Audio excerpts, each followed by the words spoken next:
ದುಡ್ಡಿಲ್ಲ ಅಂದ್ರೆ ಮಗು ಹುಟ್ಟೋವಾಗ ಆ ನೋವಿದೆ ಅಲ್ಲ, ಮಗು ಹುಡ್ತು ಅಂತ ಇನ್ಯಾವುದೋ ಕೆಟ್ಟ ಕೆಲಸ ಮಾಡಕ್ ಆಗಲ್ಲ. ನಾನು ಫೋನು ಅಪ್ಪ ಕಾಣಿಸ್ತಿಲ್ಲ ಅಂತ ಅಕ್ಕ,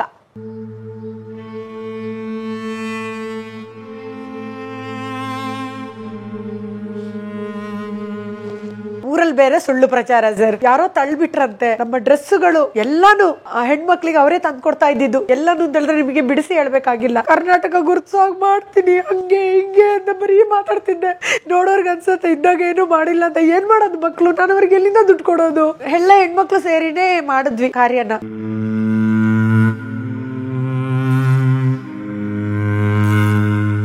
ಇನ್ನು ಮಕ್ಳ ವಿಷಯದಲ್ಲಿ ಹೇಳ್ಬೇಕು ಅಂದ್ರೆ ನನಗೆ ಮಕ್ಳಾಗಲ್ಲ ಅಂತಲ್ಲ, ನಾನು ಮಕ್ಳು ಮಾಡ್ಕೊಂಡಿಲ್ಲ ಪರಮ್ ಸರ್. ಯಾಕೆ ಅಂತ ಹೇಳಿದ್ರೆ ನನ್ನ ಜೀವನನೇ ಕಷ್ಟ ಇತ್ತು. ಆ ಟೈಮಲ್ಲಿ ನನ್ನ ಜೀವನನೇ ಕಷ್ಟ ಇತ್ತು. ಇನ್ನು ಆ ಮಗುನ ನೋಡಿ ನನಗೆ ನಂದು ಹೇಗೆ ಅಂದ್ರೆ ಎಲ್ಲ ಕರೆಕ್ಟ್ ಆಗಿರ್ಬೇಕು. ಮಕ್ಳನ್ನ ಹುಟ್ಟಿಸಿದ್ಮೇಲೆ ಅದಕ್ಕೆ ಹುಡುಗಾಗ್ಲಿ ಹುಡುಗಿ ಆಗ್ಲಿ ಸಂಸ್ಕಾರ ಕೊಡ್ಬೇಕು.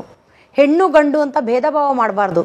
ಒಳ್ಳೆ ಸಂಸ್ಕಾರ ಕೊಟ್ಟು ಕೆಳಗಡೆ ಹೆಣ್ಮಕ್ಳಿಗೆ ಆಗ್ಲಿ ಗಂಡು ಮಕ್ಳಿಗಾಗ್ಲಿ ಬ್ಯಾಡ್ ಕಮೆಂಟ್, ಕೆಟ್ಟ ಕೆಟ್ಟ ಕಮೆಂಟ್ಗಳನ್ನು ಮಾಡದೇ ಇರೋಂಥ ಮಗುನ ಹುಟ್ಟಿಸ್ಬೇಕು. ಜೊತೆಗೆ 4 ಜನರಿಗೆ ಊಟ ಹಾಕೋ ಥರ ಹುಟ್ಟಿಸ್ಬೇಕು. ಸುಮ್ಮನೆ ಏನೋ ನಾನು ಮಕ್ಕಳನ್ನ ಹುಟ್ಟಿಸ್ದೆ, ಅವ್ರು ಕೇಳಿದ್ರು ನಿಮಗೆ ಮಕ್ಕಳೇ ಇಲ್ವಾ ಅಂತ, ಅವಾಗ ಹುಟ್ಟಿಸ್ದೆ ಅನ್ನೋ ಥರ ಇರಬಾರ್ದು. ನನ್ನ ಪರಿಸ್ಥಿತಿಯಲ್ಲಿ ನಮ್ಮ ಅತ್ತೆ ನೋಡಿ, ಅವರಿಗೆ 9 ಜನ ಮಕ್ಕಳು, ಅವರನ್ನು ಸರಿಯಾಗಿ ಯಾರು ನೋಡಿಲ್ಲ. ಸ್ವಲ್ಪ ಎಲ್ಲರೂ ನೋಡಿಕೊಂಡ್ರು. ಕೊನೆಯ ಟೈಮಲ್ಲಿ ನಾನು ಹೇಳಿದ್ದು ನೋಡಿಕೊಂಡ್ರು. ಈಗ ನಮ್ಮ ಇವರು ನೋಡೋಕ್ಕಾಗಲಿಲ್ಲ ಅವರನ್ನು, ಯಾಕಂದರೆ ಇಲ್ಲಿ ನಮಗೆ ಸಂಪಾದನೆ ಇರಲಿಲ್ಲ.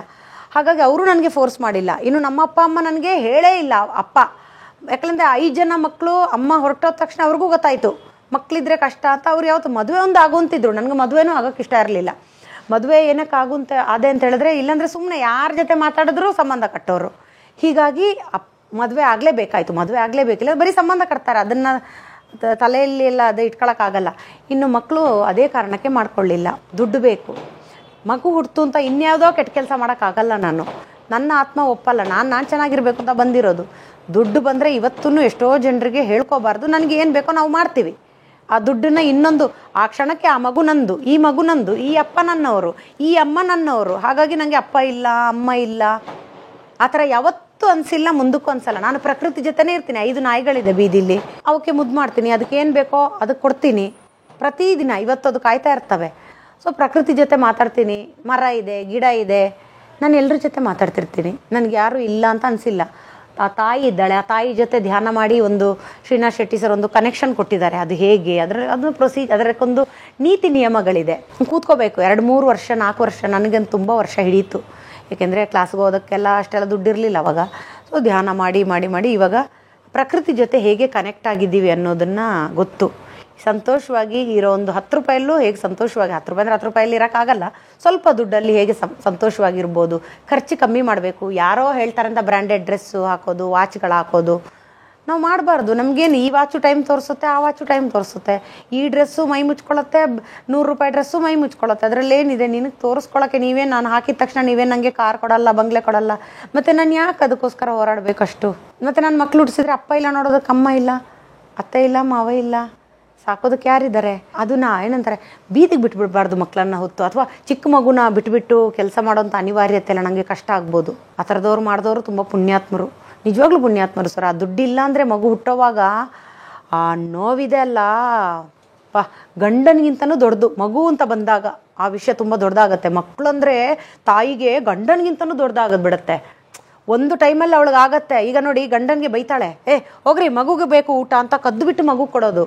ಕೊನೆ ಟೈಮಲ್ಲಿ ನಾನು ಹೇಳೋದು ಹಂಗೆ ಮಾಡಬೇಡಿ, ನೀವು ಗಂಡನಿಗೆ ಫಸ್ಟ್ ಚೆನ್ನಾಗಿ ನೋಡ್ಕೊಳ್ಳಿ, ಮಕ್ಕಳನ್ನ ನೋಡ್ಕೊಳ್ಳಿ. ಫಸ್ಟ್ ಗಂಡ ಪ್ರಿಫರೆನ್ಸು. ಯಾಕೆಂದರೆ ಮಕ್ಕಳಿಗೆ ಓಕೆ ಬೇಕು, ಆದರೆ ಗಂಡ ಎಲ್ಲದಕ್ಕಿಂತ ಮುಖ್ಯ. ಕೊನೆಯಲ್ಲಿ ಅವರೇ ಅಲ್ವಾ ಬರೋದು. ಮಕ್ಕಳು ಹೋಗ್ತಾ ಇರ್ತಾರೆ. ಈಗಿನ ಮಕ್ಕಳು ನೋಡಿ ಕತೆ ಹೇಗಾಗಿದೆ ಅಂತ. ಎಲ್ಲ ಮಕ್ಕಳಲ್ಲ, ಹೆಚ್ಚಿನ ಮಕ್ಕಳು. ಹಾಗಾಗಿ ನನಗೆ ಮಕ್ಕಳಾಗಲ್ಲ ಅನ್ನೋದು ನಾಳೆ ದಿನ ನಾನೇನು ಇಂಟರ್ವ್ಯೂ ಕೊಡದೇ ಇದ್ದರೆ ಅದಕ್ಕೋ ಏನೋ ಅವಳಿಗೇನೋ ಆಯಿತು ಹೀಗೆಲ್ಲ ಹೇಳೋದು ಬೇಡ ಅಂದ್ಕೊಂಡು ನಾನು ನನ್ನ ನಿಜ ಜೀವನದಲ್ಲಿ ನಾನು ಯಾಕೆ ಮಕ್ಕಳು ಮಾಡ್ಕೊಳ್ಳಿಲ್ಲ ಅಂತ ಹೇಳ್ತಾ ಇರೋದು. ಅದ್ರ ಮುಂದೆ ಮಾಡ್ಕೊಳ್ಳಲ್ವಾ? ಇಲ್ಲ ಸರ್, ಇಲ್ಲ. ಒಂದು ಸಲ ನಿರ್ಧಾರ ಆದಮೇಲೆ ಇಲ್ಲ. ಸುಮ್ಮನೆ ಈಗ ನಾವು ನೋಡಿ, ನಾನು ನಮ್ಮ ಅಕ್ಕಂದ್ರ ಥರ ಮದುವೆ ಬೇಕು, ಸಂಸಾರ ಬೇಕು ಅಂತ ಹೇಳಿದ್ರೆ ಆ ಕೆಲಸನ ನಾನು ನಿಷ್ಠೆಯಿಂದ ಮಾಡ್ತೀನಿ. ರೀಲ್ಸ್ ಮಾಡ್ಕೊಂಡಿರಲ್ಲ ನಾನು. ಏನು ಸಂತೋಷಕ್ಕೋಸ್ಕರ ಒಂದು 4 ರೀಲ್ಸ್ ಮಾಡ್ಬೋದು, ಅದರಲ್ಲೇ 3 ಹೊತ್ತು ಮಾಡಲ್ಲ. ನನ್ನ ಮಕ್ಕಳನ್ನ ಚೆನ್ನಾಗಿ ಎಜುಕೇಷನ್, ಅವ್ರಿಗೆ ಒಳ್ಳೆ ವಿದ್ಯಾಭ್ಯಾಸ ಕೊಡ್ತೀನಿ. ಮನೆಗೆ ಬಂದ ತಕ್ಷಣ ಅದೇನು ಮಂತ್ರಗಳಿರುತ್ತೋ, ಶುಕ್ರವಾರ ಆದರೆ ಭಜನೆಗಳು, ಅದು ಇದು ಏನು ಬೇಕೋ ನಮ್ಮ ಭಾರತದಲ್ಲಿ ಏನೇನೋ ಇದೆಯೋ ಸಂಸ್ಕಾರ ಸಂಸ್ಕೃತಿಗಳು ಆಚಾರ ವಿಚಾರಗಳು ಎಲ್ಲದಕ್ಕೆ ಕಲಿಸ್ತೀನಿ. ಸುಮ್ಮನೆ ಏನೋ ಬಿಟ್ಬಿಡಲ್ಲ. ರೋಡಲ್ಲಿ ಹೋಗೋ ಹೆಣ್ಮಕ್ಳಿಗೆ ಚೇಡ್ಸೋದು ಅಥವಾ ಹುಡುಗಿ ಹುಟ್ಟಿದ್ರೆ ಏನೇನೋ ಒಂಥರ ಮಾತಾಡೋದು, ನಾನು ಅದೆಲ್ಲ ಮಾಡೋಕ್ಕೆ ಆದಷ್ಟು ಪ್ರಯತ್ನ ಪಡ್ತೀನಿ. ಮತ್ತು ಅದ್ರ ಮೇಲೆ ವಿಧಿ ಲಿಖಿತ ಸಂಸ್ಕಾರ ಕೊಟ್ಟ ಮಕ್ಕಳು ಕೆಲವು ಸಲ ಅದು ವಿಧಿ ಲಿಖಿತ. ನನ್ನ ಕೈಯಲ್ಲಿ ಒಂದು ತಾಯಿಯಾಗಿ ಏನು ಮಾಡೋಕ್ಕೆ ಸಾಧ್ಯನೋ ನಾನು ಅದನ್ನು ಕರೆಕ್ಟಾಗಿ ಮಾಡ್ತಿದ್ದೆ, ಒಳ್ಳೆ ಮಗು ಮಾಡ್ತಿದ್ದೆ. ಹಾಗಾಗಿ ನನಗೆ ಅದು ಇಲ್ಲ ಯೋಗ್ಯತೆ, ನನ್ನ ಕೈಯಲ್ಲಿ ಮೇಂಟೈನ್ ಮಾಡೋಕ್ಕಾಗಲ್ಲ ದುಡ್ಡಿಲ್ಲದೆ ಇದ್ದಾಗ. ಮಕ್ಕಳು ಬೇಕಂದ್ರೆ ದುಡ್ಡು ಬೇಕು ಜೊತೆಗೆ ಅಲ್ವಾ. ನಮಗೇನೋ ನಾವು ಬುದ್ಧಿ ಇದೆ ಅಂದ್ಕೊಂಡು ಗೌರ್ಮೆಂಟ್ ಸ್ಕೂಲ್ಗೆ ಓಕೆ ಖುಷಿಯಾಗಿ ಹೋಗ್ತೀವಿ. ಆ ಮಗು ಸ್ಕೂಲ್ಗೆ ಹೋದಾಗ ಅವಮಾನ ಮಾಡ್ತಾರೆ. ಇವಾಗ ನಿನ್ಗೆ ಇಂಗ್ಲೀಷ್ ಬರಲ್ಲ, ನಿಂಗೆ ಅದು ಬರಲ್ಲ, ಈಗಿನ ಮಕ್ಕಳು ಬೇಗ ಹಚ್ಕೋತಾರೆ. ಸೊ ಹಾಗಾಗಿ ಅದೆಲ್ಲ ಕಷ್ಟ ಆಗ್ಬೋದು ಅಂತ ನಾನು ಮಕ್ಕಳು ಮಾಡ್ಕೊಳ್ಳಿಲ್ಲ. ಇದೇನಿದು ಏನೋ ಹೇಳ್ತಾ ಇದ್ದೋನು ಇದ್ದಕ್ಕಿದ್ದಾಗ ಯಾಕೆ ನಿಲ್ಲಿಸ್ಬಿಟ್ಟ? ಇರೋ ಮಕ್ಕಳಿಗೆ ಎಜುಕೇಶನ್ ಕೊಡ್ತಾ ಇದ್ದೀನಿ. ವಿದ್ಯಾಭ್ಯಾಸ ಕೊಡೋದಕ್ಕಿಂತ ದೊಡ್ಡ ಪುಣ್ಯ ಯಾವುದೂ ಇಲ್ಲ. ಇಲ್ಲಾಂದರೆ ಸ್ವಾರ್ಥ ಆಗತ್ತೆ. ಬರೀ ನನ್ನ ಮಗುಗೋಸ್ಕರ ನಾನು ಮಾಡ್ತಾ ಇದ್ದೀನಿ. ಯಾಕಂದರೆ ಅದಕ್ಕೂ ಮತ್ತೆ ಹೊಟ್ಟೆ ಉರಿ, ಬೇರೆ ಮಗುನ ಮುದ್ದು ಮಾಡಬಾರ್ದು, ಆ ಥರದ್ದೆಲ್ಲ ಇರುತ್ತೆ. ಇದಾದರೆ ಪ್ರೀತಿ ಅಗಲವಾಗಿ ಎಲ್ಲಿ ಬೇಕಾದರೂ ಪ್ರೀತಿನ ಸ್ಪ್ರೆಡ್ ಮಾಡ್ಬೋದು. ಎಷ್ಟು ಮಕ್ಳನ್ನ ಬೇಕಾದ್ರೂ ಪ್ರೀತಿ ಮಾಡ್ಬೋದು, ಎಷ್ಟು ಮಕ್ಳಿಗೆ ಬೇಕಾದ್ರೂ ಏನು ಬೇಕಾದರೂ ಕೊಡ್ಬೋದು. ನನ್ನವ್ರು ಇಲ್ವಲ್ಲ, ಅಲ್ಲಿ ತಾರತಮ್ಯ ಇದು ಬರಲ್ಲ, ನಮ್ಮದೇ ಸ್ವಾರ್ಥ ಬರಲ್ಲ. ಅಥವಾ ಹೆಚ್ಚು ಕಮ್ಮಿ ಮಾಡ್ದಂಗೆ ಆಗುತ್ತೆ. ನನ್ನ ಮಗುಗೆ ಮಾತ್ರ ಬ್ರ್ಯಾಂಡೆಡ್ ಡ್ರೆಸ್ ಕೊಡೋದು, ಆ ಮಗುಗೆ ಮಾತ್ರ ಸಪ್ರೇಟ್ ತಗೋ ಅಂತ ಇಷ್ಟ ಇದ್ದು ಯಾವುದೋ ಒಂದು ಲೋಕಲ್ ಡ್ರೆಸ್ ಕೊಡೋದು ಮಾಡಲ್ವಲ್ಲ. ಅದೇ ಮಗು ಅಂದ್ಕೊಂಡು ಅದಕ್ಕೆಲ್ಲ ಮಾಡ್ತಾ ಇದ್ದೀನಿ ಇವಾಗ ಎಲ್ಲ ಮಕ್ಕಳಿಗೆ. ಹಾಗಾಗಿ ಬಹಳ ಸಂತೋಷವಾಗಿದ್ದೀನಿ, ಚೆನ್ನಾಗಿದ್ದೀನಿ, ಏನೂ ತೊಂದರೆ ಇಲ್ಲ, ಖುಷಿಯಾಗಿದ್ದೀನಿ. ಬೆಂಗಳೂರು ಬಂದು ಎಷ್ಟು ವರ್ಷ? 21 ಆಯ್ತು. ತಂದೆಯವ್ರು ತೀರ್ಕೊಂಡಿದ್ದು? ಅಪ್ಪದ ಏನಾಯ್ತು ಗೊತ್ತಾ ಸರ್, ಅಪ್ಪ ಇದು ಕುಂಕುಮ ಭಾಗ್ಯ ಸೀರಿಯಲ್ ಅಲ್ಲಿ ನನಗೆ ಆಕ್ಟಿಂಗ್ ಬರ್ತಾ ಇಲ್ಲ. ಅಪ್ಪ ರಿಯಲ್ ಆಗಿ ಹೋದ್ರೆ ಅದು ಕಾಮನ್ ಆಗಿ ನಾವು ಹೇಳ್ತೀವಿ, ರಿಯಲ್ ಗಂಡ ಅಂತ ತಿಳ್ಕೊ, ರಿಯಲ್ ಲವರ್ ಅಂತ ತಿಳ್ಕೊ ಅಂತ ಒಂದು ಸಾಮಾನ್ಯವಾಗಿ ಆಡೋ ಮಾತು. ಬುಕ್ಕಾಪಟ್ನ ವಾಸು ಸರ್ ಹೇಳಿದ್ರು, ರಿಯಲ್ ಆಗಿ ನಿಮ್ಮ ಅಪ್ಪ ಹೋದ್ರೆ ಹೆಂಗಿರತ್ತಮ್ಮ ನೆನೆಸ್ಕೊ ಅಂತ. ಅಂದ್ರೆ ನಾನು ಆಕ್ಟಿಂಗೇ ಮಾಡ್ತಿರಲಿಲ್ಲ, ರಿಯಲ್ ಆಗಿ ನೆನೆಸ್ಕೊಂಡು ಮನೆಗೆ ಬರ್ತೀನಿ, ಫೋನು ಅಪ್ಪ ಕಾಣಿಸ್ತಿಲ್ಲ ಅಂತ. ಅಕ್ಕ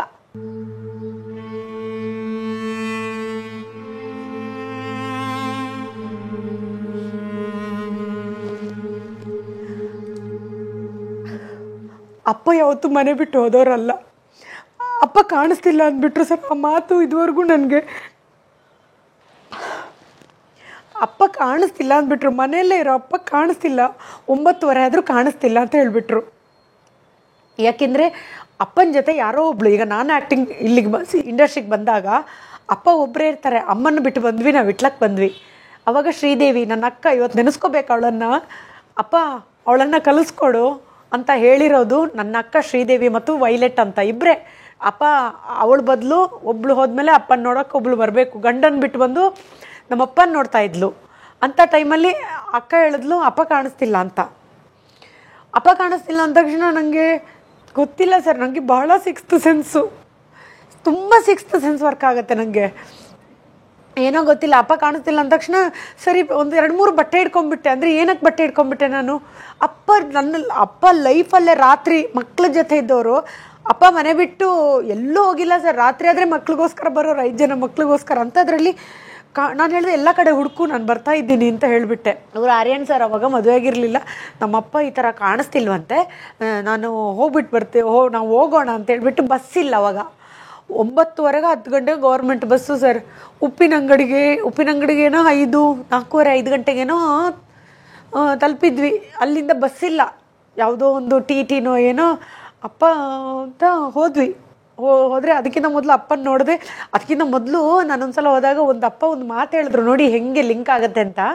ಅಪ್ಪ ಹೇಳ್ಬಿಟ್ರು, ಒಂದು 6 ತಿಂಗಳ ಹಿಂದೆ ಹೋಗಿದ್ದೆ ಅನ್ಸತ್ತೆ, ಅಕಸ್ಮಾತ್ ನಾನೇನಾದರೂ ಹೋದರೆ ನನಗೆ ನಿನ್ನ ಬಗ್ಗೆ ಚಿಂತೆ ಇಲ್ಲ, ನೀನು ಹೆಂಗೋ ಒಂದು ಜೀವನ ಮಾಡ್ತೀಯಾ, ಸಣ್ಣ ಮಗಳನ್ನ ಯಾರು ನೋಡ್ಕೋತಾರೆ. ಸುಮ್ಮನೆ ಕೇಳಿದ್ದು ಅಷ್ಟೆಲ್ಲ ನಮಗೆ. ನೀನೇನಪ್ಪ ಹೀಗೆ ಮಾತಾಡ್ತೀಯ, ನಾನಿಲ್ವಾ ನೋಡ್ಕೊಳ್ಳೋದಕ್ಕೆ?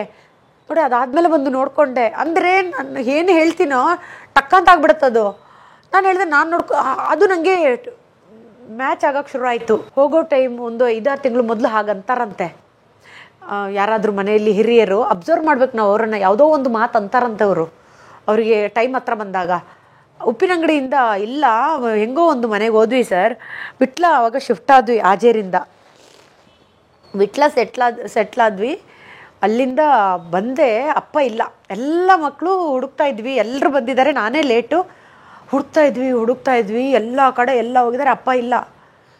ನೋಡಿದ್ರೆ ನಮ್ಮ ಇವರು ಆರ್ಯನ್ ಸರ್ ಹೋಗಿ ಹುಡುಕಿದ್ರೆ ಹಸು ಮೇಲ್ಗಡೆ ಮೇಯ್ತಿತ್ತಂತೆ. ಅಲ್ಲೆಲ್ಲ ಗುಡ್ಡ ಅಲ್ವಾ ಸರ್, ಆ ಹಸು ಗುಡ್ಡದಲ್ಲಿ ಮೇಯ್ತಿತ್ತಂತೆ. ಕೆಳಗಡೆ ಟ್ಯಾಂಕ್ ಇದೆ, ದೊಡ್ಡ ಟ್ಯಾಂಕ್ ಇದೆ. ಆ ಟ್ಯಾಂಕಲ್ಲಿ ಅಂದರೆ ಅದು ರಾತ್ರಿ ಹೋಗಿರೋದಲ್ವಾ, ಅವರು ಕೋಲ ಹಾಕಿ ನೋಡಿದ್ದಾರೆ. ಕೋಲ ಹಾಕ್ಬಿಟ್ಟು ನೋಡಿದ್ರೆ ಅವ್ರಿಗೆ ಸಿಗಲಿಲ್ಲ. ಅದು ಏನಾಯಿತು, ಇವರು ಹೋಗಿ ತಲೆ ಮಾತ್ರ ಕಾಣ್ತಿತ್ತಂತೆ ಅಪ್ಪಂದು. ಸೊ ಅವ್ರು ಬಂದು ಎಲ್ಲ ಯಾರು ಅಳ್ಬೇಡಿ, ಅಪ್ಪ ಕಾಣಿಸ್ತಿದ್ದಾರೆ ಅಂತ ಹೇಳಿಬಿಟ್ರು.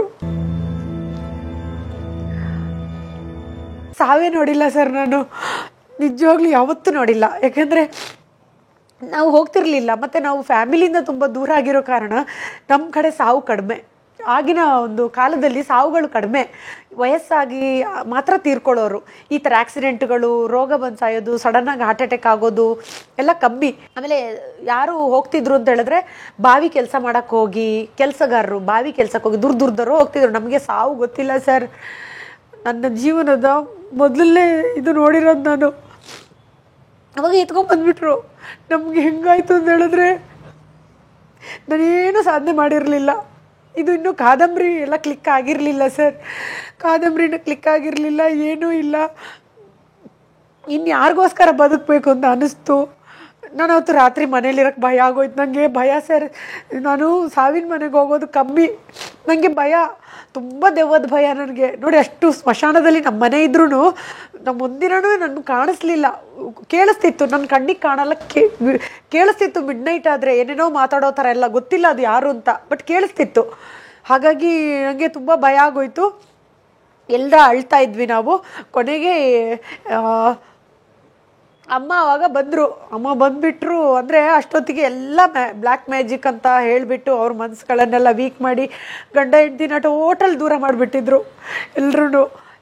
ಹಾಗಾಗಿ ಏನಾಯಿತು, 5 ಜನನೇ ಬೆಂಕಿ ಹಚ್ಚಬೇಕಿತ್ತು ಅಪ್ಪಂಗೆ.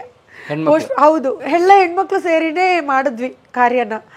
ತುಂಬ ಅಂದರೆ ಅದು ಸರಿ, ಅವೆಲ್ಲ ಜೀವನದಲ್ಲಿ ಮಕ್ಕಳು ಕಳ್ಕೊಳ್ಳೋದು, ಅಪ್ಪ ಅಮ್ಮನ ಕಳ್ಕೊಳ್ಳೋದು ಇದಿದೆ ಅಲ್ವಾ ಸರ್, ಅದು ಯಾರಿಗೂ ಬರಬಾರ್ದು ಅನ್ಸುತ್ತೆ. ನೀವು ಬೇಕಾದರೆ ಅವ್ರು ನಮ್ಮ ಶತ್ರುನೇ ಆಗಿರಲಿ, ಅದು ಆ ವಿಷಯ ನೋಡೋಕ್ಕಾಗಲ್ಲ ಸರ್, ಕೇಳೋಕ್ಕಾಗಲ್ಲ. ಆ ದಿನ ಅದೇನಂತಾರೆ, ಅದು ಕೆಟ್ಟ ಸಮಯ ಸರ್. ಅದು ಅಪ್ಪ ಅಮ್ಮ ಹೋಗೋದು, ಇದ್ದಕ್ಕಿದ್ದಾಗೆ ಹೋಗೋದು, ಮಕ್ಕಳು ಹೋಗೋದಿದೆ ಅಲ್ವಾ ಸರ್, ಅದು ತುಂಬ ಕೆಟ್ಟ ಸಮಯ. ಅದು ಅದರಿಂದ ಚೇತರಿಸ್ಕೊಳ್ಳೋದಿದೆ ಅಲ್ವಾ ಸರ್, ತುಂಬ ಕಷ್ಟ. ಹೆಂಗನ್ಸಂತಂದರೆ ಅವರಿದ್ದಾರೆ, ಸ್ವಲ್ಪ ಹೊತ್ತಿಗಿಲ್ಲ, ಅವರಿದ್ದಾರೆ ಇಲ್ಲ, ಈ ಥರ ಒಂದು ಭ್ರಮೆಯಲ್ಲಿ ಬದುಕ್ತೀವಿ ಸರ್ ನಾವು ಪ್ರತಿ ಕ್ಷಣ. ಯಾಕಂದರೆ ಸಡನ್ನಾಗಿ ಹೋಗಿರ್ತಾರಲ್ವ. ಅದು ಏನಾಗಿದೆ ಅಂತ ಹೇಳಿದ್ರೆ, ಊರಲ್ಲಿ ಬೇರೆ ಸುಳ್ಳು ಪ್ರಚಾರ ಸರ್. ಇದ್ರ ಮಧ್ಯೆ ಏನಾಗುತ್ತೆ ನೋಡಿ, ಯಾರೋ ತಳ್ಳಿಬಿಟ್ರಂತೆ, ಇಲ್ಲ ಟ್ಯಾಂಕ್ಗೆ ಯಾರೋ ತಳ್ಳಿಬಿಟ್ರಂತೆ ಅಕ್ಕನೋ ಏನೋ, ಆ ಥರ ಕೆಟ್ಟ ಸುದ್ದಿ ಸರ್. ನನಗೋಸ್ಕರ ನಮ್ಮ ಅಕ್ಕ, ಅವಳು ಶ್ರೀದೇವಿ ಶಾರದಾ, ಅವ್ರು ನನಗೋಸ್ಕರ ಅಪ್ಪನ ಜೊತೆ ಇದ್ದಾರೆ. ತಿಂಗಳಿಗೆ ಒಂದ್ಸಲ ಬಂದು ಅಪ್ಪನಿಗೇನೋ ಮಾಡಿಕೊಡ್ತಾರೆ. ಅಪ್ಪ ಒಂದಿನೂ ಮನೇಲಿ ಇದ್ದವರಲ್ಲ. ಚಪ್ಪಲಿ ಇದೆ ಅಪ್ಪಂದು, ನಾಯಿ ಇಲ್ಲ, ಅಪ್ಪ ಇಲ್ಲ. ಆಮೇಲೆ ಹಸು ಮೇಲಿದೆ. ಅದು ಏನು ಮಾಡಿದ್ದಾರೆ, ಅಪ್ಪ ಸಂಜೆ 6 ಗಂಟೆಗೆ ಎಳ್ದಿದ್ದಾರೆ ಸರ್ ಕುತ್ತಿಗೆಯಿಂದ ಹಸುನ. ಅಂದರೆ ಮೇಲ್ಗಡೆ ಎಳಿತಾರಲ್ಲ, ಮೇಯ್ತಾ ಇರೋ ಗುಡ್ಡದಲ್ಲಿ ಮೇಯ್ತಿತ್ತು ಸರ್. ಅದು ಎಳ್ದಿದ್ದಾರೆ. ಎಳ್ದ ಫೋರ್ಸಿಗೆ ಹಸು ಹಿಂಗೆ ಏನು ಮಾಡ್ತೀವಿ ನಾವು ಕಾಮನ್ ಆಗಿ ಎಳ್ದಾಗ ಹಿಂಗೆ ಹೋಗ್ತೀವಿ ಸರ್. ಎದುರುಗಡೆ ಇಳಿಜಾರಲ್ವಾ, ಇಳಿಜಾರು ಪ್ರದೇಶದಲ್ಲಿ ನಾವು ಮುಂದೆ ನೋಡ್ಕೊಂಡು ಹೋಗ್ತೀವಿ. ಹಸು ನೋಡ್ಕೊಂಡು ಯಾರು ಹೇಳ್ಕೊಂಡು ಹೋಗಲ್ಲ. ಹಿಂಗೆ ಹೇಳ್ಕೊಂಡು ಹೋಗಿದ್ದಾರೆ ಆ ಟ್ಯಾಂಕ್ ಪಕ್ಕ. ಅದು ಹಸು ಹಿಂಗೆ ಬಿಚ್ಚಿ ಅವರು ರಪ್ಪ ಅಂತ ಹಗ್ಗ ಸಮೇತ ಟ್ಯಾಂಕ್ಗೆ ಹೊಡೆದು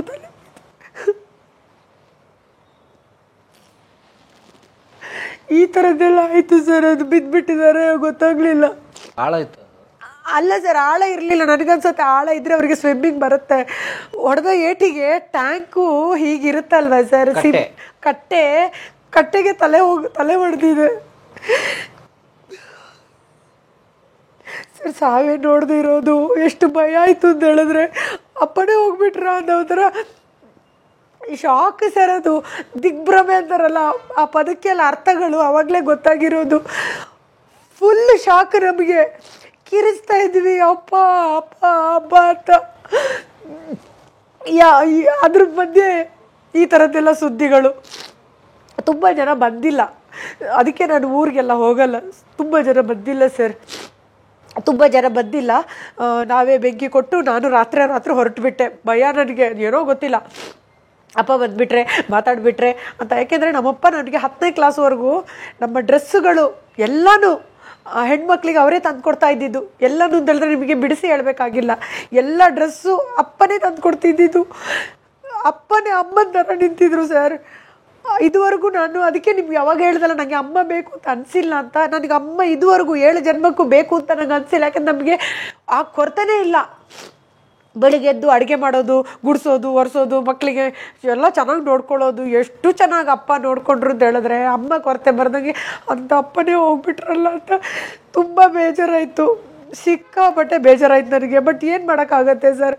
ಆವಾಗ ಲೈಫಲ್ಲೊಂದು ಪಾಠ ಕಲಿತೆ. ಅಲ್ಲಿವರೆಗೂ ಅಪ್ಪ ಹೇಳಿದ ಮಾತು ಕೆಲವು ಸರಿ ಕೇಳ್ತಿರ್ಲಿಲ್ಲ. ಅಂದರೆ ಯಾರಾದರೂ ನನ್ನನ್ನು ನೋಡೋಕ್ಕೆ ಬಂದರೆ ನಾನೇನು ಮಾಡ್ತಿದ್ದೆ, ಅಪ್ಪ ಹೋಗಿ ಗುಡ್ಡದಲ್ಲಿ ಕೂತ್ಕೊಂಡ್ಬಿಡ್ತಿದ್ದೆ ಬೆಂಗಳೂರಿಂದ ಹೋದರೆ. ದೊಡ್ಡ ಆರ್ಟಿಸ್ಟ್ ಆದಮೇಲೆ ನೋಡುವಿ ಅಂತೆ.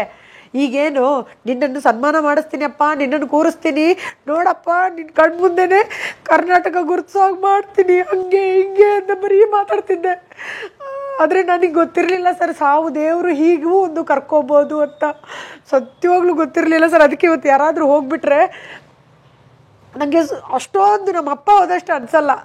ಯಾಕೆಂದರೆ ಅದು ನನಗೆ ಆಲ್ರೆಡಿ ಗೊತ್ತಾಗಿದೆ, ದೇವರು ಯಾವಾಗ ಯಾರನ್ನು ಬೇಕಾದರೂ ಕರೆಸ್ಬೋದು ಅಂತ. ಹಾಗಾಗಿಬಿಟ್ಟು ಅಪ್ಪ ಹೋಗ್ಬಿಟ್ರು. ಆಮೇಲೆ ಸೀರಿಯಲ್ಗೂ ಕರೆದ್ರು, ಬಾಂಬ ಕಂಟಿನ್ಯೂಟಿ ಕ್ಯಾರೆಕ್ಟರ್ ಅಲ್ಲ ಅಂತ.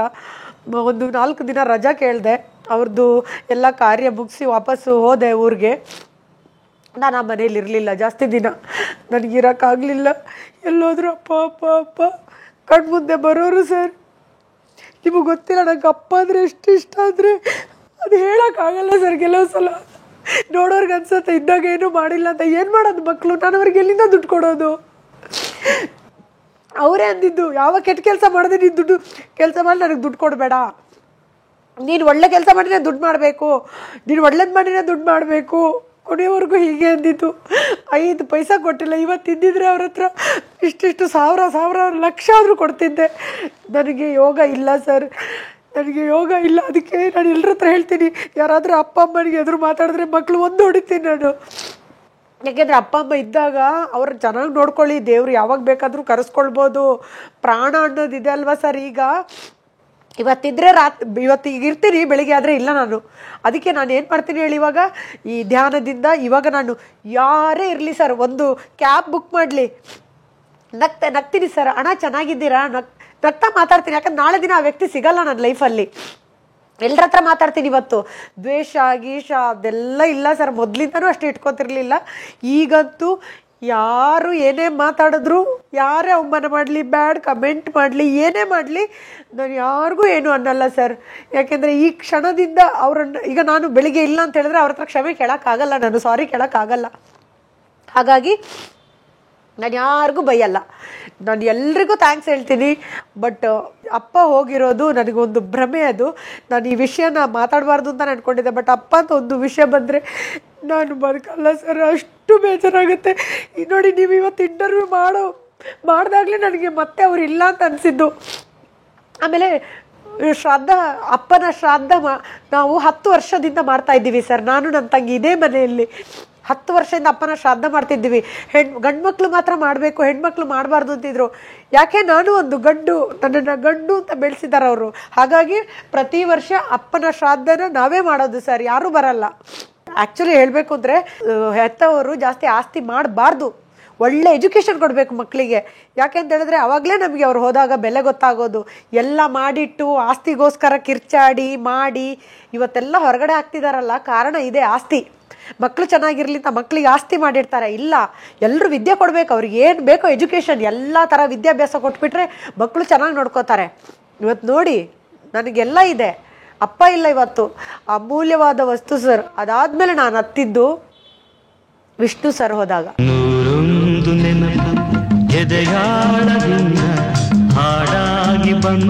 ಅಪ್ಪ ಇವತ್ತು ಇದ್ದಾರೆ ಅಂತಾನೆ ಬದುಕ್ತಾ ಇದ್ದೀನಿ. ವಿಷ್ಣು ಸರ್ ಹೋದಾಗ ಸರ್ ನನ್ನ ಲೈಫಲ್ಲಿ ಅವ್ರನ್ನ ಒಂದ್ಸಲ ನೋಡಬೇಕು ಅಂತ ಆಸೆ ಇತ್ತು ಸರ್.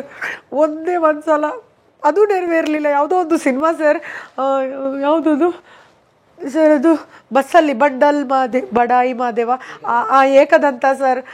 ಆ ಸಿನಿಮಾಗೆ ವಿಷ್ಣು ಸರ್ನ ನೋಡ್ಬೋದು ಅಂತ ನಾನು ನಾನು ಸ್ಟುಡಿಯೋಗೆ ಹೋದರೆ ಒಂದು ಕ್ಯಾರೆಕ್ಟರ್ ಇದೆ ಅಂತ ಅದನ್ನು ಇವ್ರು ಮಾಡಿದ್ರು ಸರ್. ಇಲ್ಲಿ ಬಸ್ಸಲ್ಲಿ ಒಂದು ಬಾಂಬೆ ಹುಡುಗಿ ಅವರೆಲ್ಲ ಬಾಂಬೆ ಹೋಗ್ಬಿಟ್ರು. ಅದು ಮೇನ್ ರೋಲ್, ಅವಳು ಹಾಡ್ಕೊಂಡು ಎಲ್ಲರ ಹತ್ರ ಮಾತಾಡ್ತಾರೆ. ಅದು ಸರ್ ಆ ಕ್ಯಾರೆಕ್ಟರ್ಗೆ ಸೆಲೆಕ್ಟ್ ಮಾಡಿ ವಿಷ್ಣುವರ್ಧನ್ ಸರ್ನ ಇದಾದರೂ ನನ್ನ ಆಸೆನ ಒಂದು ನೋಡ್ಕೊಳ್ಳೋಣ ಅಂತ ಬಂದರೆ ಅದು ಯಾರೋ ಡೈರೆಕ್ಟ್ರು ಸರ್, ನನಗೆಲ್ಲ ನೆನಪಿಲ್ಲ, ಅವರೆಲ್ಲ ನೋಡೋ ರೀತಿ ಚೆನ್ನಾಗಿರಲಿಲ್ಲ. ಅದಕ್ಕೆ ಅವ್ರು ಏನೋ ಗೊತ್ತಿಲ್ಲ ಸರ್, ಅವ್ರು ನೆನಪಿಲ್ಲ ನನಗೆ. ಏನೇನೋ ಅವ್ರು ನೋಡೋ ರೀತಿ ಯಾವುದು ಸರಿ ಇರಲಿಲ್ಲ. ಮತ್ತು ಅವರು ಏನೋ ಸರ್ ಅದು ಏನೇನೋ ಭ್ರಮೆ, ಅದು ಹೋಗ್ಲಿ ಬಿಡು, ಇನ್ನು ಇವ್ರುಗಳು ಸರಿನೇ ಇಲ್ಲ ಅಂದ್ಕೊಂಡು ಅವಾಗ ಪ್ರೇಮ ಮೇಡಮ್ ಈ ಹುಡುಗಿ ಚೆನ್ನಾಗಿದ್ದಲ್ರಿ ನೋಡೋದಕ್ಕೆ ಅಂತ ಡೈರೆಕ್ಟರ್ ಹತ್ರ ಹೇಳ್ತಿದ್ರು. ಡೈರೆಕ್ಟ್ರು ಹೀಗೆಲ್ಲ ಅಂತಿದ್ರು. ಅದು ಏನೋ ಸರ್ ಆ ಕ್ಯಾರೆಕ್ಟ್ರು ಕೊಟ್ಟಿಲ್ಲ ಡೈರೆಕ್ಟ್ರು. ಹೋಗ್ಲಿ, ಆವತ್ತೇ ವಿಷ್ಣುವರ್ಧನ್ ಸರ್ ಇರಲಿಲ್ಲ ಸರ್.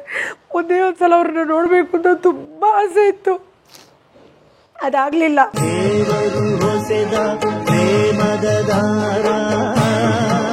ಅಣ್ಣವ್ರನ್ನ ನೋಡಿದ್ದೀನಿ. ಅಣ್ಣವ್ರನ್ನ ನೋಡಿಬಿಟ್ಟು ಮೌರ್ಯ ಸಿನಿಮಾದಲ್ಲಿ ಎದುರುಗಡೆ ಬಂದಿದ್ರು ಸರ್, ಹಿಂದೆ ಕೂತಿದ್ದೆ. ಅವಾಗೆಲ್ಲ ಎದುರುಗಡೆ ಹೋಗಿ ಭಯ ನನಗೆ. ಅವಾಗ ಹಿಂದುಗಡೆಯಿಂದನೇ ಹಿಂಗೆ ಅವ್ರದ್ದು, ನಾನು ಇವತ್ತು ಎಲ್ಲೇ ಇದ್ರು ಅವ್ರ ಫೋಟೋ ಇದ್ರು ಹಿಂಗೆ ಅಂದಿದ್ದೆ. ಬಟ್ ವಿಷ್ಣುವರ್ಧನ್ ಸರ್ಗೋಸ್ಕರನೇ ಇಂಡಸ್ಟ್ರಿಗೆ ಬಂದಿರೋದು ನಾನು. ಹಾಗಾಗಿ ಅವರನ್ನು ನೋಡೋಕ್ಕೆ ಅವಕಾಶನೇ ಮಾಡಿಕೊಟ್ಟಿಲ್ಲ ಸರ್. ಅದಾದಮೇಲೆ ಅಂದರೆ ಯಾರು ಹೋದ್ರೂ ಸ್ವಲ್ಪ, ಅಪ್ಪ ಹೋದ್ಮೇಲೆ ಅಂತೂ ಫುಲ್ ಆಗಿದ್ದೆ. ಬಟ್ ವಿಷ್ಣುವರ್ಧನ್ ಸರ್ ಹೋದ್ಮೇಲೆ ಒಂಥರ ಡಿಪ್ರೆಷನ್ ಥರ, ಒಂಥರ ಹುಚ್ಚಿ ಥರ ಆಡೋಕ್ಕೆ ಒಂಥರ ಹೀಗೆ ಸರ್, ಸ್ಟನ್ನು. ಕೊನೆಗೆ ಇವ್ರು ಆರ್ಯನ್ ಸರ್ ಬಂದು ಏನು ಮಾಡ್ತಾ ಇದೆಯಾ ಏನು ಹಿಂಗೆ ಮಾಡಿ ನಾನು ಪೆಟ್ರೋಲ್ ಬಂಕ್ ಹತ್ರ ಅವರ ಹೆಣ ನೋಡೋಕೆ ಪೆಟ್ರೋಲ್ ಬಂಕ್ ಹತ್ರ ಹೋಗ್ಲಾ, ಎಲ್ಲೋಗ್ಲಿ ಏನೂ ಗೊತ್ತಾಗಲಿಲ್ಲ ಸರ್ ನನಗೆ. ಎಲ್ಲೋಗಬೇಕು ಏನೂ ಗೊತ್ತಾಗಲಿಲ್ಲ. ಅದಾಯಿತು. ಅದಾದಮೇಲೆ ನೆಕ್ಸ್ಟ್ ಅಪ್ಪು ಸರ್ ಹೋದಾಗ, ಯಾಕೆಂದರೆ ಅವ್ರ ಜೊತೆ ವರ್ಕ್ ಮಾಡಿ ನಾನು ಅವ್ರ ಜೊತೆ ಇನ್ನೂ ಕೆಲಸ ಮಾಡಬೇಕು ಅಂತ ಆಸೆ ಇತ್ತು. ಅದು ಬಿಟ್ಟರೆ ನೋಡಿ ಸರ್, ಇಲ್ಲಿವರೆಗೂ ನಾನು ಆ ಒಂದು ಇಷ್ಟಪಡೋದು ಯಾರ ಆರ್ಟಿಸ್ಟ್ಗಳು ಇಲ್ಲ. ಯಾಕೆ ಸುಳ್ಳು ಹೇಳಿ, ಶಾರುಖ್ ಖಾನ್ ಸರ್ನ ತುಂಬ ಇಷ್ಟಪಡ್ತಿದ್ದೆ ಹಿಂದಿಯಲ್ಲಿ, ಅವರೊಬ್ಬರೇ. ಅಷ್ಟು ಬಿಟ್ಟರೆ ಈಗಿನ ಇದರಲ್ಲಿ ಅಪ್ಪು ಸರ್ ಬಿಟ್ಟರೆ ಯಾರನ್ನೂ ಇಷ್ಟಪಟ್ಟಿಲ್ಲ. ಅಪ್ಪು ಸರ್ ಹೋದ ತಕ್ಷಣ ನೋಡಿ ಸರ್, ಅದು ಎಷ್ಟು ಅವರು ಟಚ್ ಆಗಿದ್ರು ಅಂತ ಹೇಳಿದ್ರೆ ಇವತ್ತು ಎಷ್ಟು ಜನ ಮಾತಾಡ್ತಿರೋದು ನಿಜ ಅನಿಸುತ್ತೆ. ನಮ್ಮ ಫ್ಯಾಮಿಲಿಯವ್ರು ಯಾರೋ ಕಳ್ಕೊಂಡ್ಬಿಟ್ಟಾಗೆ ಆಗಿತ್ತು ಸರ್, ಇದಂತೂ ಸತ್ಯ. ನಾನು ಅವ್ರ ಜೊತೆ ಒಂದು 3 ದಿನ ಮಾತಾಡಿದ್ದಕ್ಕೇ ಅವ್ರ ಬಗ್ಗೆ ಅಷ್ಟು ನೋವಾಗಿರ್ಬೇಕಾದ್ರೆ ಅವ್ರ ಜೊತೆ ಹಂಚ್ಕೊಂಡವ್ರಿದ್ದಾರೆ. ಅವ್ರಿಗೆಲ್ಲ ಎಷ್ಟು ಶಾಕ್ ಆಗಬೇಡ. ನಾನು ಕ್ಯಾಮ್ರಾದ ಮುಂದೆ ನಿಂತ್ಕೊಂಡು ಒಂದು ಮಾತು ಹೇಳ್ತಾ ಇದ್ದೀನಿ, ನನ್ನ ಆಯಸ್ಸನ್ನು ನಾನು ಯಾರಿಗೂ ಕೊಡು ಅಂತ ಕೇಳಲಿಲ್ಲ ಸರ್. ಅವತ್ತು ಅಪ್ಪು ಸರ್ ಹೋದಾಗ, ವಿಷ್ಣು ಸರ್ ಹೋದಾಗ ಬ್ಲ್ಯಾಂಕ್ ಆಗಿಬಿಟ್ಟೆ. ಅಪ್ಪು ಸರ್ ಹೋದಾಗ ತುಳಸಿ ಕಟ್ಟೆ ಮುಟ್ಟಿ ಹೇಳಿದೆ, ಇನ್ನೊಂದು 2 ವಾರ. ಅವರು ಆವಾಗ ತಾನೇ ಸುದ್ದಿ ಹೌದಾ ಅಲ್ವಾ ಅಂದರೆ ಅದು ಅಲ್ಲಾಡ್ತಾ ಇತ್ತು ಸರ್. ಅವ್ರ ಮೆಸೇಜು ಹೋಗಿದ್ದಾರೋ ಇಲ್ವೋ ಬೇಗ ಹೇಳಲಿಲ್ಲ. ಅವಾಗ ತುಳಸಿ ಕಟ್ಟೆ ಮುಟ್ಟಿ, ನನ್ನ ಲೈಫಲ್ಲಿ ನಾನು ಏನೇ ಆದ್ರೂ ತುಳಸಿ ಹಬ್ಬನ ತುಂಬ ಪೂಜೆ ಮಾಡ್ತೀನಿ, ನಾನು ಕೇಳಿದ್ದೆಲ್ಲ ಕೊಡ್ತಾಳೆ. ಹಾಗಾಗಿ ನನ್ನ ಒಂದು 3-4 ವರ್ಷ ಆಯಸ್ಸು ಅಪ್ಪು ಸರ್ಗೆ ಕೊಟ್ಬಿಡು ಅಂತ ಕೇಳ್ಕೊಂಡೆ. ಏಕೆಂದರೆ ನಾವು ಯಾರಾದರೂ ಹೋಗೋ ನನಗನ್ಸುತ್ತೆ, ನನಗೆ ಆಸೆ ಇದ್ದಿದ್ದು ಸರ್, ಈಗಲೂ ಕ್ಯಾಮ್ರಾ ಮುಂದೆ ಹೇಳ್ತಿದ್ದೀನಿ, ಒಂದು ವೇಳೆ ನಾನು ಏನಾದರೂ ಹೋಗ್ಬಿಟ್ರೆ, ನಾನು ಇದು ಸಾವು ಅಂತ ಹೇಳ್ತಾ ಇಲ್ಲ, ಹೋಗ್ಬಿಟ್ರೆ ನೆಮ್ಮದಿ ಸರ್. ಯಾಕೆ ಗೊತ್ತಾ, ಹಂಗಲ್ಲ, ನೆಮ್ಮದಿ ಅಂತ ಹೇಳಿದ್ರೆ ನಾನು ಕಷ್ಟ ಅಂತ ಹೇಳ್ತಿಲ್ಲ. ನನ್ನ ಆಸೆ ಇದ್ದಿದ್ದು ನಮ್ಮ ಅಪ್ಪನ ಹೆಸರನ್ನು ನಾನು ಟಿ ವಿಲಿ ಬಂದು ತೋರಿಸ್ಬೇಕು, ಇಷ್ಟೇ ಸರ್ ನನ್ನ ಆಸೆ ಇದ್ದಿದ್ದು. ಒಳ್ಳೆ ರೀತಿಯಲ್ಲಿ ಬದುಕಬೇಕು. ಅಪ್ಪನ ಆಸೆನ ಟಿ ವಿಲಿ ಮುಂದೆ ಬಂದು 4 ಜನ ನಿನ್ನ ಮಗಳು ಹೀಗೆ ಅಂತ ಒಳ್ಳೆ ಆರ್ಟಿಸ್ಟ್ ಅಂತ ಹೇಳ್ಕೋಬೇಕು, ಅಷ್ಟೇ ಸರ್. ನನಗೆ ದೊಡ್ಡ ಹೀರೋಯಿನ್ ಆಗಬೇಕು, ದೊಡ್ಡ ಬಂಗ್ಲೆ ಮತ್ತು ಅದು ಇದು ದೇವ್ರಣೆಗೂ ನಾನು ಆ ಥರ ಆಸೆ ಇಟ್ಕೊಂಡು ಬಂದಿಲ್ಲ. ನನ್ನ ಆತ್ಮ ಇವತ್ತು ಸಂತೋಷವಾಗಿರುತ್ತೆ. ಯಾಕೆಂದರೆ ನಾನು ಅಂದ್ಕೊಂಡಿದ್ದು ಅಷ್ಟೇ ಸರ್. ಎಲ್ಲೋ ಒಂದು ಕಡೆ ಫ್ಯಾಮಿಲಿ ಸರಿ ಇರಲಿಲ್ಲ, ಅಪ್ಪ ಅಮ್ಮಂದು ನಮ್ಮನ್ನು ಸೇರಿಸ್ಕೋತಿರ್ಲಿಲ್ಲ ಸರ್. ಮದುವೆಗೆಲ್ಲ ಹೋದರೆ ಒಂಥರ ನೋಡೋರು ನಮ್ಮನ್ನು, ಅವ್ರ ಅಪ್ಪ ಅಮ್ಮ ಒಂಥರ ಬೇರೆ ಆಗಿದ್ದಾರೆ ಅಂತ ಒಂಥರ ಅವಮಾನ ಮಾಡೋರು. ಒಂದು ಮರ್ಯಾದೆ ಇಲ್ಲ ಸರ್. ಅಪ್ಪ ಅಮ್ಮ ಎಲ್ಲ ಬೇರೆ ಆದರೆ ಮಕ್ಳಿಗೆ ಮರ್ಯಾದೆ ಇಲ್ಲ, ಒಂಥರ ನೋಡೋರು ಸರ್ ಎಲ್ಲ. ಅವಾಗ ನಾನು ಅನ್ಕೋತಿದ್ದೆ, ಈ ಮದುವೆ ಈ ಮಕ್ಕಳು ಯಾವುದು ಬೇಡಪ್ಪ, ಅಪ್ಪನ ಹೆಸರನ್ನು ಉಳಿಸ್ತೀನಿ ನಾನು ಅಂದ್ಕೊಂಡು ಇವತ್ತು ಅದೇ ಕೊಂಕಣಿ RSB ಕೊಂಕಣಿಯಲ್ಲಿ ಪ್ರಥಮ ಹೀರೋಯಿನ್ನು. ಒಳ್ಳೆ ಸಿನಿಮಾ, ರಾಮ್ಜೋ ಸರ್ ಡೈರೆಕ್ಟ್ರು. ಆ ಡೈರೆಕ್ಟ್ರಿಗೆ, ಪ್ರೊಡ್ಯೂಸರ್ ರಂಜಿತಾ ಕಟ್ಟೆ, ಕಾಮತ್ ಸರ್ಗೆ ಕೋಟಿ ನಮಸ್ಕಾರ ಹೇಳಬೇಕು. ಒಂದು ಒಳ್ಳೆ ಸರ್ ಕಮರ್ಷಿಯಲ್ ಮೂವಿ, ಸೂಪರ್ ಆಗಿರೋ ಮೂವಿಲಿ ಇವತ್ತು ಆ್ಯಕ್ಟ್ ಮಾಡಿದ್ದೀನಿ. ಸಾಕು ಸರ್, ನನ್ನ ಜನ್ಮ ನಿಜವಾಗ್ಲೂ ಇಷ್ಟು ಚಿಕ್ಕದ ಅನ್ಕೋಬೇಡಿ, ನನ್ನ ಜನ್ಮ ನಿಜವಾಗ್ಲೂ ಸಾರ್ಥಕ. ಕ್ಯಾಮ್ರಾ ಮುಂದೆ ಸುಳ್ಳು ಹೇಳ್ಬಾರ್ದು. ಅಪ್ಪ ಒಂದು ಏನು ಮಾಡಿದ್ರು ಅಪ್ಪ ಇಲ್ವಲ್ಲ ನೋಡೋದಕ್ಕೆ ಅನ್ಸ್ಬಿಡುತ್ತೆ. ನಾನು ತುಂಬ ನೆನೆಸ್ಕೊಳ್ಳಲ್ಲ ಅಪ್ಪನ. ನಾನು ಅವ್ರಿಗೆ ಹೂ ಇಟ್ಟು ಕುಂಕುಮ ಇಟ್ಟು ಎಲ್ಲ ಮಾಡಲ್ಲ. ನನಗೆ ನೆನಪು ಬರ್ತಾರೆ. ಅಪ್ಪ ಅಮ್ಮ ಇಲ್ಲದ ಸಾಧನೆ ಏನೋ ಒಂಥರ ಸರ್, ಎಲ್ಲ ವೇಸ್ಟ್ ಅನಿಸ್ಬಿಡುತ್ತೆ ನಿಮಗೆ. ಕೊನೆಯಲ್ಲಿ ಜನ ಎಷ್ಟೇ ಪ್ರೀತಿ ಕೊಡಲಿ, ಯಾರು ಎಷ್ಟೇ ಪ್ರೀತಿ ಕೊಡಲಿ, ಅಪ್ಪ ಅಮ್ಮ ನೋಡೋದಕ್ಕೆ, ಅಪ್ಪ ಇಲ್ವಲ್ಲ ನೋಡೋದಕ್ಕೆ ಅಂತ ಒಂದು ಕೊರಗಿದೆ ಸರ್ ನನಗೆ. ಅದೊಂದೇ ನೋಡಿ ಕೊರಗು ನನಗೆ. ಅಪ್ಪ ಒಂದಿರಬೇಕಿತ್ತು. ಯಾವ ಜನ್ಮದಲ್ಲಿ ನಾನು ಏನೋ ಮಾಡಿದ್ದೀನಿ ಸರ್, ಅಪ್ಪನ ಚೆನ್ನಾಗಿ ನೋಡ್ಕೊಳ್ಳಿಲ್ಲ, ಅದಕ್ಕೆ ಕಿತ್ಕೊಂಡಿದ್ದಾನೆ ಅಂತ ಹೇಳಿಬಿಟ್ಟು ಸಮಾಧಾನವಾಗಿ ಇದ್ಕೊಂಡು ಎಲ್ಲ ಅಪ್ಪಂದ್ರಿಗೂ ಡ್ರಾಪ್ ಮಾಡೋದು. ಈಗ ನೀವು ನಾನು ಆರ್ಟಿಸ್ಟ್ ನೀವು ಅಂದ್ಕೊಳ್ಳೋಕ್ಕೆ ಸಾಧ್ಯ ಇಲ್ಲ. ಎಲ್ಲ ರೋಡಲ್ಲೆಲ್ಲ ವಯಸ್ಸಾದವ್ರ ಕೈಯೆಲ್ಲ ಹಿಂಗಿಟ್ರೆ ಡ್ರಾಪ್ ಮಾಡ್ತೀನಿ, ಅವರನ್ನು ಅಡ್ಡ ದಾಟಿಸ್ತೀನಿ.